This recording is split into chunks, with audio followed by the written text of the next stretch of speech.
course, I, as always, am your host, Sean McKinda. And I'm your host, Jackson Keller. No stupid bit this week. We're in rare form. Jackson has come in without a stupid bit. I am feeling refreshed and ready to talk about film again for the first time in 2.5 years. What's that? Kong vs. Godzilla month was a mere 3 weeks long? That can't be right.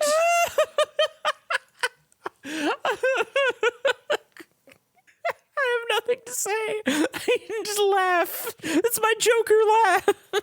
We're talking this week about Hellraiser, which is so much more in my wheelhouse, and is a film that I mentioned last week. I have mentioned many a time on this podcast. Is a movie I unabashedly and unapologetically fucking adore. It is a movie that really is very much an text for my life, despite having not seen it until I was in college. But it's the type of movie that if you know me, if you talk to me, if you know my taste in video games, in horror, in just conventions of life in general, you're gonna know that this is a movie that pretty much encompasses everything about me, which is to say, I adore this film. I've said that already. I will say it many a time throughout this podcast. I love the first Hellraiser. Jackson, on the other hand, not to say that he doesn't like it, we'll let him speak for himself, has not seen this film many a time before and is in fact brand new to the Hellraiser scene. I am a virgin. I know neither pain nor pleasure. You have not seen the sights they have to show just yet. True. So Hellraiser then. I've been, grumpy about horror movies on the show before. Much to my chagrin. I have been, we both come into the show with like things that we want to pitch to each other to be like, no, I promise it's better than you think it is. You've been trying to get me to watch more dramas. I've been on the other hand being like, no, I promise there is art to horror. You just have to trust me. You have to step into the darkness. You have to see the gory grossness that is horror to understand how much humanity is put within it. And honestly, the funny thing, especially with Hellraiser, and we're going to talk about this. I have a lot. I'm already interjecting because I have so much to say about Hellraiser. That's fine. This is one of your favorite movies. Go off, King. Hellraiser is kind of like the intersection of both of our interests in a lot of ways, because at its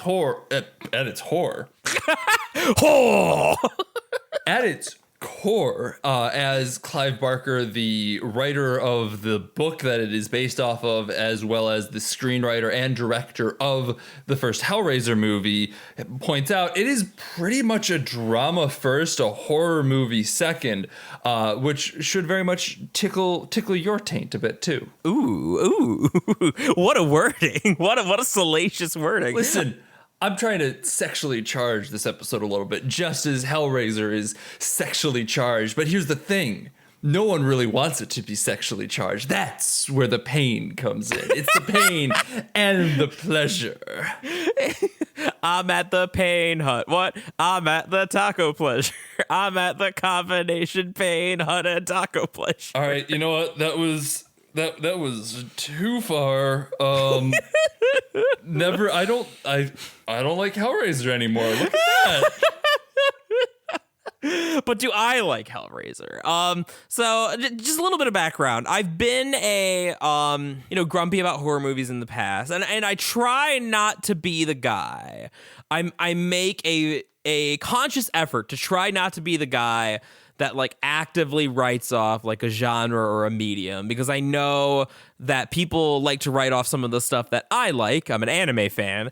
I was just gonna say anime should be fucking illegal, my friend. So I try not to be that guy, but I think horror of like all the genres is it's the one that I have to put the most work into to not be that guy, shall we say. Oh my heart. Oh, my heart. I definitely have seen horror movies that I've enjoyed, horror movies that I've loved. The Shining is a horror movie. Alien is a horror movie. Those are two of the greatest movies of all time, period. Did you miss the discourse like a week back where people were questioning whether Alien was a horror movie? I did see that discourse, actually. Stupid. The worst discourse I have ever seen. Film Twitter needs to go just right now. So obviously I'm capable of enjoying horror, capable of enjoying it very much. And I don't want this episode to turn into the why doesn't horror always click with Jackson Keller episode. You know, there will be plenty of time for that, spoiler alert. Because the thing that I was surprised, or maybe not so surprised, or maybe I shouldn't have been surprised by, is that with these kind of franchisey horror movies, like this, like Nightmare on Elm Street, like Halloween, the thing that tends to be forgotten as the series go longer and longer is that the first movie, even with these like, 80s horror movies that tend to be seen as kind of schlocky, the first movie at least tends to be a real movie. And that was very much the case here. I mean, I don't want to get into spoilers right now, but like I actually had that moment. I mean, I really appreciated the movie from the get-go, just on a visual level. It opens with a really, really striking, gory scene that's pretty iconic that I at least heard from. I'm surprised that was so early in the movie, but it does a great job of setting the tone. But after that initial like burst, I kind of figured that'd be the mode the movie stayed in. There was like one particular shot where I'm like, oh, this is a real movie. It's going to be a couple sequels before Hellraiser turns into complete schlock. Before Hellraiser goes to cyberspace. Which, yes, that is a Hellraiser movie. So, no, I quite enjoyed Hellraiser. I mean, it definitely doesn't tickle my taint in the exact same way that it's not stylistically designed to tickle my taint the way it is designed to tickle Sean's. However, it was great and well worth watching.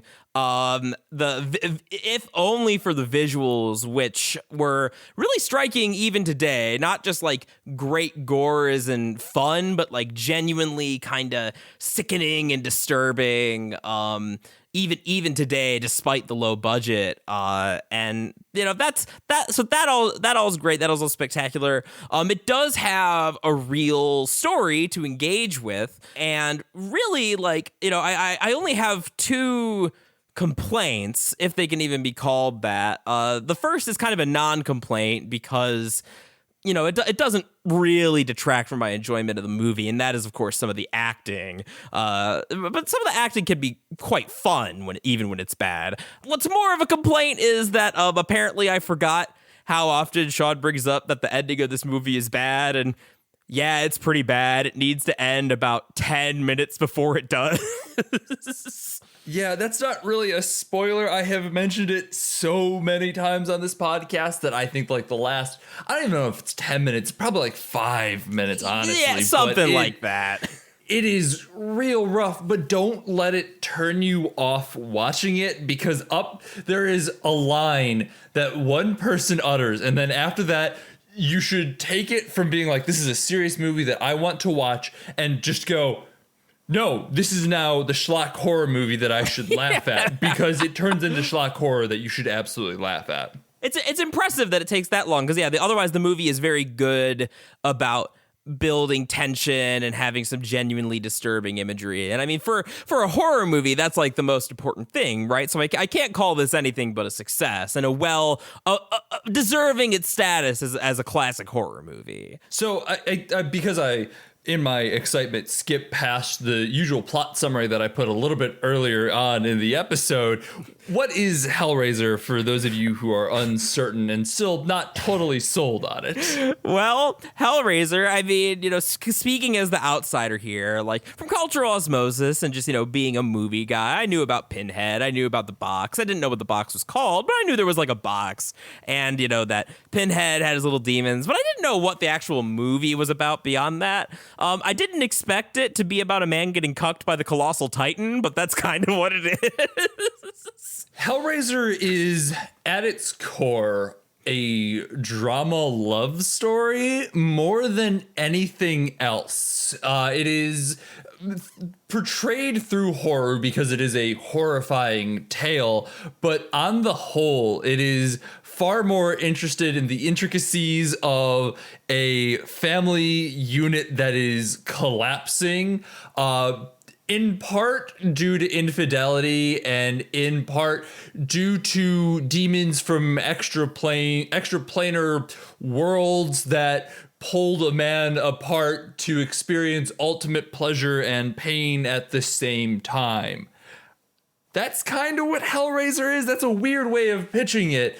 But if you can stomach some gore, it is genuinely one of the best movies that you can get through. Like, it is so weird, it is so wild, and that description does not really do justice for the tension and weirdness and discomfort that you're going to feel watching this movie. And I say all of those things with the highest regard. It is a fantastic movie at what it sets out to do, and what it sets out to do is to be a drama with some horror in it. Yeah, no, I completely agree. The the human characters in a lot of these movies tend to be underthought, but that's clearly not the case here. Even if we both kind of said in the pre-discussion that the movie doesn't deal so much in like outright themes or specific point of view, but it's definitely got motifs that are worth noodling over and like add to the movie. And so that's that's more than I can say about a lot of movies. So and actually I want to jump off that because I think that this is something that I was thinking about a lot watching this movie, and the comparison I'm going to make is probably going to make you stop in your tracks for a hot second here. Oh, lay it on me. I was thinking about this movie a lot and what I said in our Undertale episode. Okay. I can see it. I can see it just remembering the way that episode went down. Yeah. So the way I kind of view Hellraiser is that Hellraiser is, much like Undertale, was kind of the collection of a series of ideas and motifs. Hellraiser takes a lot of horror, religious horror, like the iconography of sex and death and decay, and melds it all into a single, almost text for a whole new spread of people to take and work with. Much in the same way that Undertale took classic RPGs like Moon and Undertale, amongst, to just name a few, and reimagine them and let other people take from them what they will and work with in their own way. So it's as I said, kind of a weird comparison. They are very different vibes, but both are kind of focal points of a lot of culture that refracts out into a whole new wave of culture. Watching Hellraiser, I got a ton, just an absolute shit ton of Silent Hill vibes from it, which takes a lot of the ideas and themes and motifs of Hellraiser, but actually adds themes to the motifs. And it isn't just saying like, oh, we're going to put these juxtaposed against one another just for that discomfort that it causes, because it is very successful in causing this discomfort by being like, hey, here's religion and sex and decay all together. And isn't that like disquieting and weird? And it is, because they all relate and interweave in a very naturalistic way, but it doesn't really say anything beyond just like, look at it, kind of weird, huh? And I go, yeah, it is. Whereas Silent Hill takes those ideas to the next level and says, okay, these are all things that someone is dealing with while also dealing with the death of his wife and the blame that he puts on himself through it and how he reacts and the psychosexual elements of it. So that's kind of what I'm getting at by it, is that it is a movie that is very well done. It has its motifs very well laid out, but a lot of things take from it and almost do it better in its own way. Not to diminish the quality of Hellraiser, but they know what works in it and they understand how to take what works in it and make it work in a more thematically resonant level. And I think to the movie's credit, I still think there is a lot of uniqueness and richness, particularly to the visuals and the atmosphere. And to lend credence to what you're saying, at different points in the movie, at one moment, I was thinking about the like fucking Bela Lugosi Dracula. Like, I've never even seen that movie, but just like the like imagery, a lot of that like gothic imagery. It feels very like the movie feels very classical in that way. Like I watch it and I don't think of like 80s schlock slasher the way I do like some of these other franchises. Really quick, just to jump off that, here's the plot twist for the episode, in that I sat down and read a full academic article that I will put in the description of the episode in case anyone wants to go out and read it and realize how much of it I am just cribbing straight from that academic article. Hey, you're citing your sources, so it's not plagiarism. So yeah, check it out if you're curious. It's like 60 pages. It's pretty interesting. It really kind of comes down to the same vein of like, there's not a whole lot of thematic resonance to it, but a lot of motifs. But that gothic horror is something that the paper I was reading was really interested in, especially given how it very much modernizes the gothic horror. And this is something that I took from the academic paper, and the academic paper did not outright say. So, hey, look at that. I'm building on pre-existing works like a good scholar. So the movie is very much focused on this one house. And when we first see this house, it's coated in a lot of religious iconography, very much akin to the gothic horror of castles and the standard tropes of gothic horror. Later, we see all this religious iconography removed to the front yard, basically, taking that element out of the modern horror, but still inviting the gothic elements into the film, I think, in a very interesting way. Like, that's kind of how it takes that gothic ideology and modernizes it for 87, I think, is when it came out. I think that's right, yeah. Sorry, continue. I just wanted to talk about gothic influences in Hellraiser because I didn't pick up on them until I read a paper. No, for sure. And I think that, like, I completely agree with what that paper's saying, that, like, it does feel, I mean, like, maybe not, like, modern, because, the movie itself's pretty old now, but modernizing, certainly, that more classical tradition of horror. And that's really cool. But on top of that, I guess kind of to swing back around, like, I was thinking about that. I was thinking about, like, their Attack on Titan takes a lot from this, like panel for panel. And it's a surprising connection because that is, like, strictly speaking, that's battle shonen. But like a lot of the like transformation sequences and the like, I wouldn't be surprised if the design for the Colossal Titan was directly inspired by some of the makeup effects done here. There's some parallels between them, yeah. But like even beyond like the less obvious stuff like that, like when our main monster, shall we say, kind of first rears his head, like, and a great scene, by the way, when these are like crawling around on his spindly little limbs, like that has a lot of the same imagery of like sort of the half form, like transformed Titan. So I was thinking about that. I mean, I was even thinking about like Indiana Jones. There's that element of like, if we're talking about like motifs and stuff, there's that like that Indiana Jones, like kind of like colonialist, like adventurer, like, we get the sense that Frank, we see it literally in terms of like, frame like sexual, like traveling, like sexual exoticism through his like photos. But even the very beginning of the movie has that kind of vibe that like, he's traveling to other lands to like get himself involved and like something greater that he doesn't understand. So I would like those are three pretty disparate like things to be thinking about. It conjures up a whole lot of ideas just by being a very well made, well thought out movie in terms of motifs and imagery that clearly resonated with a lot of people because it is horrifying to watch and is incredibly memorable. There's also something really fun and silly at the very end. But I don't know if we want to go into spoilers. I think we're good to go into spoilers then. I have a couple other stuff to say, but like it's again, it's kind of an interesting film when it's well enough made so that we don't really have a whole lot of criticism, which we're gonna get to. But I mean, even our criticism is gonna really just be like, hey, that was fucking weird, huh? Yeah. Right. Okay, move on. Because it doesn't really do anything to undo anything else set up in the film. It's just it's not that kind of ending more than anything. Yeah, it's not like we're going to be arguing about Hereditary or anything like that. So I feel like this might end up being kind of a shorter episode just because of that. But don't go anywhere just yet. We have spoilers to talk about. Before we do, as always, though, if you enjoyed the episode, please leave us a review on iTunes. Tell your friends about us. It's the only way we grow. Follow us on Twitter at BADH_cast.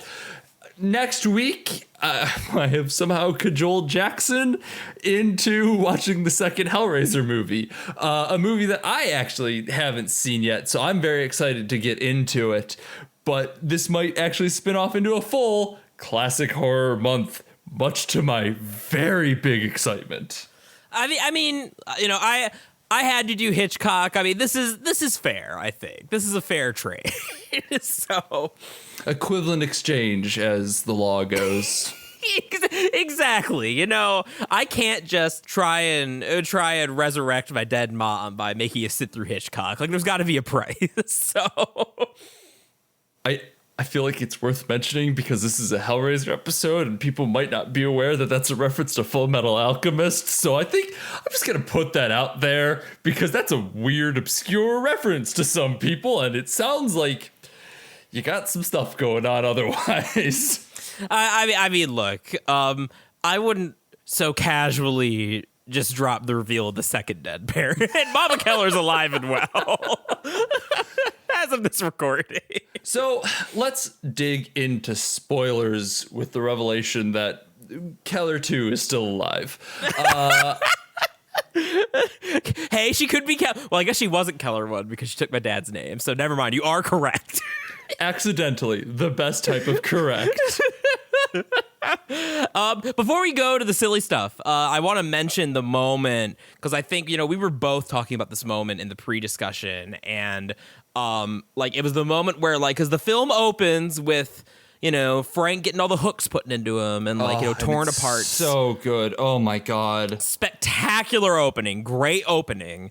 But it's a little deceptive, not in a bad way, but it's a little deceptive because it does kind of prime you to think that like it's that kind of like it's not even super over the top. Like it's really well done. Like it's extreme, but it doesn't feel like I don't know, like Doom, like over the top or something like that, you know? It's subdued in its kind of over the topness. Like it's the pulling apart feels very like natural. It's not explosions of blood. It's not Evil Dead blood levels where it's just like Evil Dead's a better comparison, I think. It's a Doom Gib in a lot of ways, but like honestly, a Doom Gibb's a pretty good way of comparing it, actually, because those aren't buckets of blood. Those are just like skin and chunks pulled apart. It's not Sanjuro. There we go. Yeah. But regardless, it is still a little deceptive in that, like, you know, we kind of think, oh, we're not going to be at that level of gore the whole time. We kind of get the start of the family drama. Like, you know, that's pretty par for the course in horror. But what really made me go like, oh, right, this is a real movie was an early scene when Larry and Julia are moving into the house and the movers are there and it just keeps cutting to this shot of this stray nail jutting out of the wall that his hand, like, as they keep shuffling around the bed, keeps like going near and just like that's the sort of like there's something sickening about the way that's framed in a way that's like really subtle and tasteful in a way that gives you like a pit in your stomach. And like when they started building that up, even though there like was no indication of like any monsters or anything at that point in time yet, aside from the opening, that's when I was like, oh, this is like, oh yeah, horror can be good, actually. I have seen this movie 3 times now. And that nail scene, I still can't watch it. And it is an incredibly tame scene, all things considered. I mean, the cut isn't even that deep. It's not like you see bone and flesh and skin and shit. It's like it's almost one of the fakest looking things in the entire film on the whole. But the setup to it is so painful to watch that you're just like cringing and you're like, oh, I don't want to watch it because what the fuck is happening here? Oh my god. And honestly, I think a big chunk of that is just because we had seen Frank get ripped apart, so you're like your mind is already primed for this tearing of the flesh away from bone and each other in its own way, and so you're like, oh god, oh fuck, oh no, I don't want to watch this, oh no, oh it's so bad, and as I said, 3 times watching it, 3 times just like, nope, Can't watch it. Not looking away. Can't do it. I know, but I think that's a testament to just like, it doesn't need to be super extreme for that buildup of tension. It is like, if you want to compare it to Alien, like one of the things about Alien, like arguably the only thing that hasn't held up is that one scene where he does the birthday surprise hand. But that doesn't really matter so much because the buildup throughout that movie is always so incredible, and like that arguably matters more, and like it's super well done here. The Cenobites, the basically spooky horror alien things, the demons, technically they're Clive Barker wants to call them hell priests, which is very Doom in and of itself, and I love that a lot. That rules. I'm about it. Is they have a total screen time of I think like 7 minutes across the entire film. They are so secondary to everything else going on that like it's almost, you never really forget about them, but they very much fall into the back of your mind rather than the forefront, which is way less conventional to the horror that was happening around this time of like Michael Myers and Freddy and Jason and like everything going on with that, where the horror was always front and center of these slasher killers at all times. Yeah, that's kind of what separates Pinhead from the rest of those guys. Because I've seen a couple of those movies. I haven't ever seen the first one, but I think the only one I haven't seen any of is Friday the 13th, which I guess is the schlockiest one. So I guess that makes sense. But because with those guys, like, it's almost like Godzilla versus King Kong. Like, you're coming for Freddy. Like, you're coming for Jason. You're coming for Freddy versus Jason, even. And with this movie, although it's, from what I understand, like, much like any other franchise horror, eventually we do get there with Pinhead because he's so iconic. But for this movie, he's more of like a adjudicator, like a judge, like an arbiter, like, yes. Like he's not really the villain. Like Frank and Julia are the villains. Yeah, that is a huge difference between a lot of the horror that was happening at the time and what we see with this, and that it is a source of external versus internal horror, whereas Hellraiser is all about the internal horror, like almost the entire, it's almost like a bottle episode of a movie in that it all takes place within this single house, and at no real point does the horror come from outside except for the Cenobites, Pinhead and his cohort, his merry men.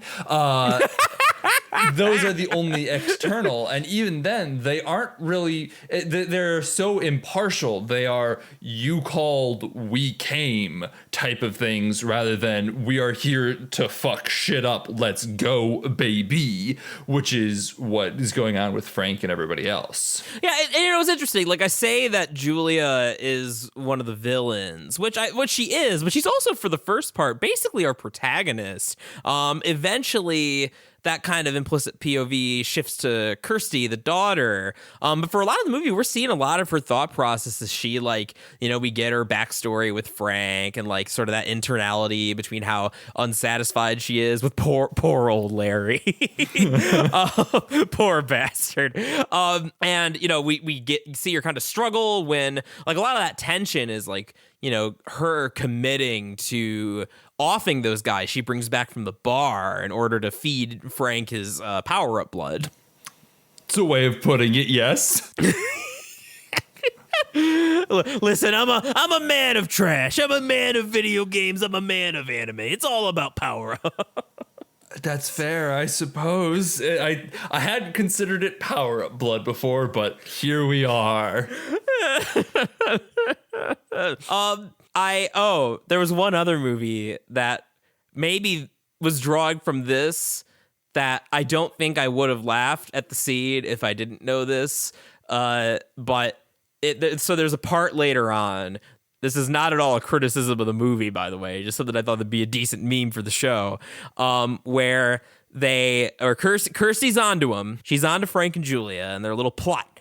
And she's going to go in and she's seen Frank, and Frank has, tried to presumably molest her and kill her. And then she runs away. She comes back, and Frank has taken the guise of poor old Larry. And just with the way, like, I understand the logic of the movie, like why she wouldn't question it, but from the way that, like, he's kind of incomplete Larry, like, you can see sort of the, like, wrinkles and a little bit of, like, the exposed flesh behind his hair.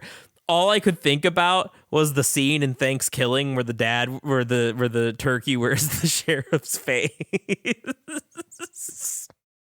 I've heard of living like Larry, but this is ridiculous. Hellraiser 7 starring Gex. Gex v. Pinhead, Dawn of Justice. Oh, okay. I'm sorry. The length of like fucking obscure references that we are going down right now is absurd. That was SpongeBob into Gex into oh boy, howdy. But yes, that is a very unfortunate comparison, and I'm kind of upset that you made it because I fucking despise Thanksgiving. I mean, Thanksgiving is truly foul. Shut the fuck up. I didn't do that on purpose, I swear. I swear I didn't do it on purpose. You're the pun master, not me. I'm the pun head.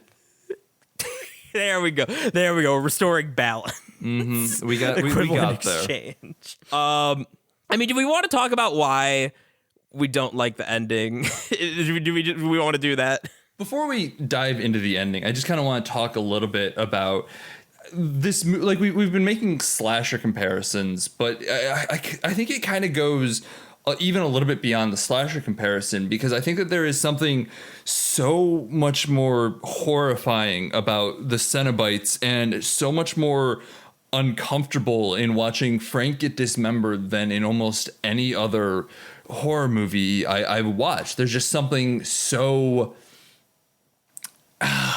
like it's far more almost biblical in its terror. Like it's torturous rather than just I'm going to stab this person to death, because like there's an awareness that this pain, this pleasure that Frank is feeling is something that will transcend life, death, time, and space, that just does a lot to really, at least in my opinion, get under my skin in ways that are far more creepy and unnerving and leave a lasting impact on me than something like Michael Myers stabbing somebody. And I think this really leans into why body horror is so powerful to me, is because I think that there is something about the transformation of the flesh that is way more, I mean, it's less real, but it's more metaphysically real, and if that makes any sense, because like it feels,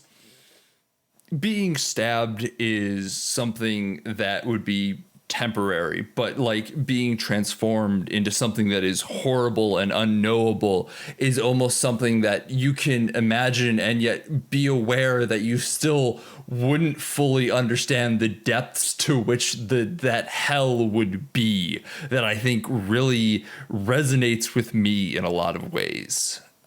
I don't really know that I have a point with what I am saying here, other than I think that the horror in this movie is far more effective than a lot of horror, just because it does something so different to conventional horror and like really pushes the boundary of what horror is in ways that are incredibly disquieting and like speak to me in ways that other horror does not. What I'm getting out of this is you cannot grasp the true form of Catholic guilt. Honestly, that is a really good way of putting it, is the thing. Because as I mentioned before, like this movie is incredibly my shit, because it is a combination, and I will speak far more freely about that now, because it is a combination of Catholic guilt, it is a combination of body horror, it is a combination of just like super industrialized horror a la Silent Hills horror world. It is so many things that just speak to me in so many ways that I fucking adore it for all of those things. Like it is so Silent Hill throughout the entire film that it is incredible. There is so much Catholic guilt, Catholic horror. I got a lot of blasphemous vibes out of it, which is one of my all-time favorite games for that same weird, disquieting Catholic horror, bodily mutilation stuff going on. Like this is the way to convey hell far more than any like modern interpretation of it. Like, you sit in a lake of fire or a freezing pit of no return. It doesn't do much for me, but like this bodily mutilation of unknowable pain and pleasure to the point where you experience neither is so like it's almost, it's got that like no exit start vibe to it, right? Like it is just beyond comprehension and is subtle and intricate in the ways that it is torturous to everyone. And I sound like an absolute psychopath right now, don't I? No, I think it makes sense. Although you did give me a wretched thought, if you want me to share it. I mean, you're going to anyway, so you might as well. You've seen through my ruse once again. I can comprehend the true form of Jackson's attack. But like, so I was just thinking that what you were saying, that like this is a more disturbing like presentation of hell than our normal, like the ways that we picture hell, right? So like, let's pretend for a moment that the devil is real. Mm-hmm. And, you're back in the day, you're the devil, and you're like, I'm going to make hell a place where people's skin gets eternally melted in this lake of fire. And isn't that going to be so bad? Haha, look at me, aren't I clever? But then, like, as civilization goes on and as horror and mass media, like, continue to propagate, do you think the devil gets, like, insecure that, like, we've been coming up with better hells than he did? Do you think he's had to, like, do some renovations to make it more truly miserable? Like, because I imagine that, like, there's probably someone out there who, like, if they died and went to hell and it was like the Lake of Fire version, they'd just be like, boring. Oh shit, this Clive Barker dude's got some really good ideas. Man, dismembering people and keeping them alive in their own little places? Oh fuck, that's oh no, I should have done that first. Oh, that's so much better. That was my dreadful thought. I hope you enjoy. I mean, it is a fairly dreadful thought. I have to say that my fucking exploration of my own psyche and like how broken I am to just be like, oh no, these are very rational thoughts I am having about like the inner machinations of human suffering is its own little brand of hell.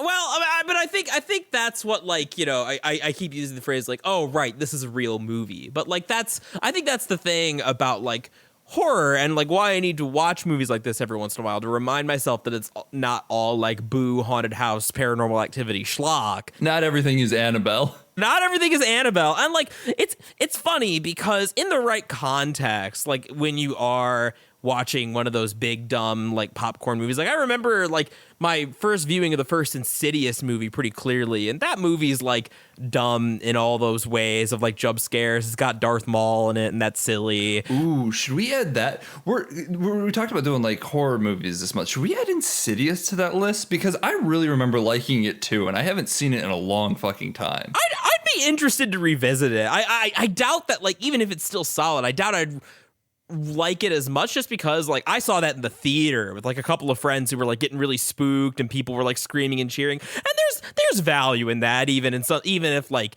let's not use Insidious because a lot of I enjoyed that movie too, but let's say something like Annabelle, there can be value in that kind of schlock. I'm not saying there isn't, but like the thing about like a Hellraiser or a Shining or an Alien is that like it gets to like, it's not just the visuals, it's the ideas underneath. And The Shining, it's like abuse. And Alien, it's like violation. And in this, it's like torture and torment, but not in like a torture porn way, more in like a psychological way, like you were saying. It's very much about like the conjunction of religion and daily life in a lot of ways, and like where love, lust, torture, God, hell, faith, all that good stuff, and how it all intersects in this really dysfunctional, uncomfortable to watch family.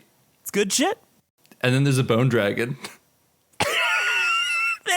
So there's a bone dragon. The movie went off the rails a little earlier than that for me. I don't like, because the bone dragon is terrific fucking memes. I was cackling at it actually. Tell the story to the audience, what you told me about your viewing with Sam. So I watched this movie with my girlfriend Sam, as Jackson has intoned, and she fell asleep with about 20 minutes left in the movie. It just wasn't her cup of tea, and I can't blame her for that. Like, I hold no animosity towards her in that regard. However, I did make her watch the last, 30 seconds of the movie, because she had seen the homeless man scenes up to this point, and the homeless man scenes, for what it's worth, are all functionally pointless by the end of the film. They just kind of went, oh, I guess we need something to set up like a sequel hook or something, and I don't fully get why. Maybe we'll find out next week when we watch Hellraiser 2. Fingers crossed we'll get some sort of answers on this. But I made Sam watch it, and I paused it as he was reaching into the fire to pull out the puzzle box, or do you know what it's actually called? No, I don't remember off the top of my head. I don't think they mentioned it in the first movie, and the only reason I asked you is because it is potentially the coolest named thing ever. It is called the Lament configuration. That's some good shit. No, I don't think they mentioned it in this movie, but that's some good shit. Not gonna lie. It's fucking rad as hell, and I love that name so goddamn much. But he reaches in and pulls out the Lament configuration, and I paused it. I'm like, all right, Sam, what do you think is about to happen right now? And there's a scene earlier where he eats a bunch of crickets, and she's like, oh, is he going to turn into a cricket? And I'm kind of like, I don't say it, but I think that would make, admittedly, a bit more sense than what actually happens. And I hit play, and you watch his skin melt away, and he turns into this bone dragon. I look back at Sam, and she's like slack-jawed watching it like, what the fuck was that? What was any of that just happened? Because it makes no sense. None whatsoever. He also looks like Dry Bones, and the way he flies into the camera reminds me of the ending of the Neverending Story, where, the kid flies away on Falcor. Yes. So, two things I don't want to be thinking about an otherwise creepy, tense, disturbing, disgusting horror movie. Super Mario Brothers and the Neverending Story. I was very disappointed as well, because I knew that Jackson was not going to like the ending of this movie, because I hate the ending of this movie. I think I hate it in a very kind of affectionate way. Like, I've come to expect it, and I've come to love it in its own weird, stupid way. It's not a deal breaker, and it's just dumb enough. But it is a little disappointing after the rest of the movie being, again, like a real movie. Yeah, this is closer to what you would expect from a franchise horror movie. And there is a scene where Pinhead, upon Kirsty finding Julia pinned to a bed with her face split open and just looking horrifying, he says, come with us, we have such sights to show you, which is one of the most iconic lines in the film, because it's fucking incredible and creepy and unnerving, and it's great. It's so good. But after that line, you can pretty much just clock out. You're good. You're done. Because it turns into this weird, spooky, haunted house thing where they have to figure out how to get rid of the Cenobites, and it's dumb, and it's bad, and it's lame, and it's underwhelming. And my hope was that Jackson would remember that I've said that the ending of this movie sucks, and assumes that I'm referring entirely to that, so that when the bone dragon shows up, it's just the fucking cherry on top of this shit sundae that had happened. And I'm so bummed that he forgot that because he came into our pre-discussion being like, so I liked it. I do have a criticism. I'm just like, the ending sucks, right? And he's like, oh, thank God. Yes. Oh, it's so bad. No, I am sad that I forgot. Although, if it makes you feel any better, I too had kind of written off the hobo as a sequel hook thing, or So I was still delighted in all the worst possible ways when the bone dragon showed up. I am. There's nothing that can really prepare you for the bone dragon. Is the thing. It's so wild. But yeah, like I guess like if I had to put words to what I find disappointing about the ending is that it feels like we have a pretty natural climax of like Kirsty kind of strikes a deal with the Cenobites. Like, wait a minute. You guys are looking for this dude who cheated you. What if I help you find him? Let's make a deal. Otherworldly beings there. And like, I could see why, on the one hand, I could see why you don't want to make it like, you don't want to make the Cenobites like 100% rational, just like quid pro quo. Like maybe that takes a little bit away from it. I don't think it would. I think that would be rad as hell. I kind of like that idea a lot. I do too. Like that's my gut reaction is that it would have been better if they're just like, the contract is sealed and then disappeared. But like I could see the impulse, especially since they are very, very good monster designs to like, well, how are we going to have these great monsters without like doing something with them at the climax? So I could see the logic behind why you wouldn't want to just do that, even if I also think it would be better. But the way that it's executed feels really cheap, and that it's just like, oh, people are expecting the monsters to go boo, so they do, and then she uses the GameCube to seal them in again, and the house collapses to add like a ticking clock element.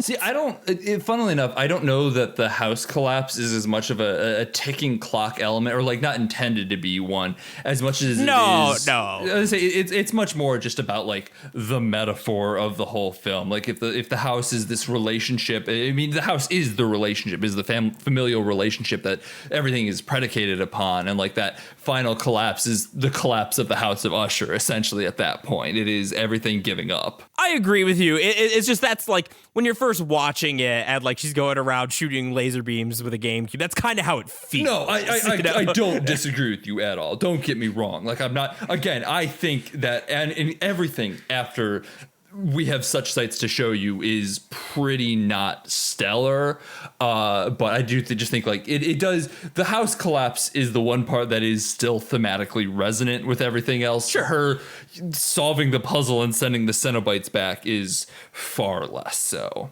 Yes. No, I don't disagree with any of that. Just a final note that I kind of want to mention, like this is something that I was thinking about a lot while I was reading this academic article, specifically about like Clive Barker was talking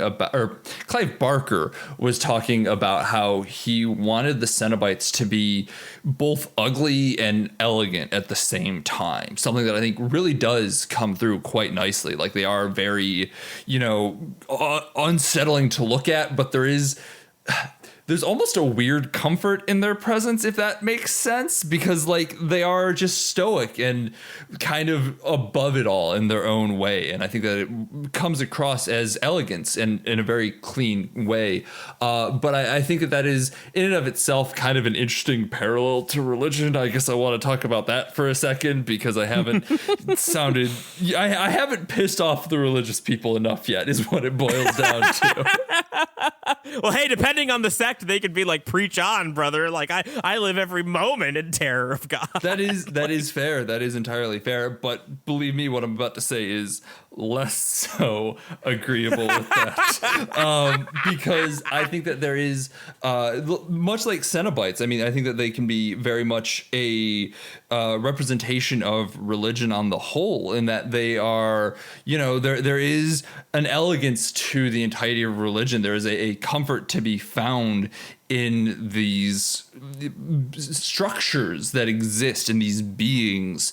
But I think that much like all of religion, there is, that exposed jugular, that there is those sewn shut eyeballs. There is a lot of ugliness and horror to religion once you kind of peel back some of that elegance and realize that it is, I mean, religion in and of itself is kind of a melding of both the holy and the unholy. Just look at the Catholic Church. In that it is like there's a lot of safety and sanctity to religion, and I don't begrudge anyone who finds it. There is a lot to be gained from it, and religion can do a lot of good and provide a lot of support for people, but there's also conversion and anti-trans agendas and the Catholic Church and just a ton of stuff that it also does that is just as ugly as it is elegant. And I think that the parallels to the Cenobite lies very well in that. I don't want to say anything that would put a damper on that extremely salient point you just made. However, but this is beating a dead horse, and we can't let either one of us make salient points. Let's not beat around the bush here. We know what's coming. I've got one final stupid meme for you, and that'll be my final contribution to this podcast of pain and pleasure. So I love the designs of the Cenobites, and again, this isn't like a criticism, because I think that the movie does a good job riding the line of there's a lot of genuinely disturbing stuff, but some of it's a little campy too. So like again, not a criticism, but specifically the guy with his eyes so shut and like his goggles and his sunglasses, all I could think about whenever I saw him was that you could put him in the background of Jabba the Hutt's palace, and I wouldn't think he was at all out of place. Do you want to know what he's known as? Give it to me. Butterball. Oh no! My man. So needless to say, he's my favorite. Yeah. The teeth one is known as Chatterer. And the lady with her throat split open like that is sometimes referred to as Open Throat, which I think is a good and awesome name. Other times she is known as Deep Throat. Just call me Deep Throat. Which I'm not as big of a fan of. But, in general, though, Clive Barker actually didn't want these characters to be named. In fact, he really didn't want Pinhead to appear on posters at all, and was looking more so to put Frank on there. But a flayed Frank was not allowed, so... That makes sense. I also heard, this is one of the things that I did, very light reading, not, 60-page academic essay. But one of the things I saw is that Clive Barker hates that people call him Pinhead, because like all he can think of is like that Patrick Star scene of who you calling Pinhead. Makes him sound like a moron. Which, I mean, it is silly, but it doesn't ever come up in the movie, so it's fine. You want to find a little fun fact about this movie before we wrap up here? Lay it on me. I technically first saw a good chunk of this film when I was in 6th grade at a field trip to Williamsburg, where we had the TV on in a room full of guys, and it was on, and I don't remember much about it, but I feel like it probably left a lasting impression on me in ways that I don't fully understand, given how much this movie is my shit. And I feel like because I distinctly remember Pinhead, and I distinctly remember the meat hooks. I distinctly remember both of those things quite well. So that was 100% low key and extremely formative experience. No doubt in my mind. Yeah, it's one that I don't think like really fucked me up or anything, but it is one that will stick with me my entire life, whether I realize it or not. And I very much realize it, though, because I mean, knowing my tastes in horror and weirdness, yeah, especially as a little Catholic boy at the time, like I guarantee that had some wild stuff to it. Because I mean, I've said it before, I will say it again, religious iconography in horror is absolutely my shit, which is, I've been thinking about this a lot too, because like I realized that I really like hell and hell iconographies in the way of like Doom and in the way of Hellraiser and stuff like that. Not in like the edgy way is the thing, though. Like I'm still kind of parsing out my own relationship to hell as an icon, as an idea, and not fully sure where it's at. But it's not like just like, yeah, man, hell is rad, I'm gonna draw pentagrams on my chest and shit. It's far more just like a weird almost respect for the iconography of it. I don't know. It's hard to explain. But, I mean, again, 6th grade Hellraiser probably fucked me up. Excellent final me. I've been Sean McKinda. You can find me on Twitter at Sean_McKinda, where you never know, you might find out more of my traumas, whether they are actual or just kind of weird influential traumas. And I've been Jackson Keller. You can find me on Twitter at Jackson J. Keller and also Twitch at Jackson J. Keller. I'm going to start streaming again. Look forward to it. We're going to play some wild fucking shit. I just got Dragon Ball Z Kakarot on the Sony sale, a game that I was mildly curious about, but heard wasn't that good. But, you know, I'm a big DBZ cuck, so it was on sale for like $20. And I'm like, I'll play this on stream for $20, so look forward to that. If you want to follow the podcast, that's at BADH_cast on Twitter. We have a Patreon, patreon.com/BADHcast. It is paused currently, so I don't know what you can access with it, but you can go check it out if you want. As always, thanks to Lords of the Highway for the use of our theme song. It is Suicide Alter Take off the album High Octane, Low Expectations. They're a wonderful band. You should go check them out. However you can, stream their music, buy their music, support their music on Bandcamp. They're a great band. Please support them. Also, thanks to 25 Years Later site.com. And just as an aside for this one, its sister site, Horror Obsessive. We are on the main website, 25yearslatersite.com. There's a button of us on the corner, but you should also take a minute and read everything on those sites. Horror Obsessive talks about Hellraiser fairly frequently. There's definitely some stuff over there that you should read, especially as we are apparently going into horror month, as we decided about 30 seconds before this podcast started. So stick around. We're not doing a pin rill, but you know, we're doing something close enough. So thanks for the suggestion, Tom. I kind of cajoled Jackson into doing it. We'll give him the credit for it. I'll meet you halfway. I don't know if by the time we get to like Hellraiser Cyberspace sounds like good memes. I don't know if like 8 Hellraiser Cyberspace in a row, I don't know if I can handle it. So. If you had been in Japan at this point, I was actually fully planning on releasing my own little podcast miniseries about Hellraiser throughout May into April, or April into May, whatever. Fuck it. I don't understand time anymore. Believe me, neither do I. I was fully planning on doing that, so I'm happy that I can at least talk about 2 of them. Well, this will give you a nice jumping off point whenever I do finally fucking get there. Jesus Christ. Bye.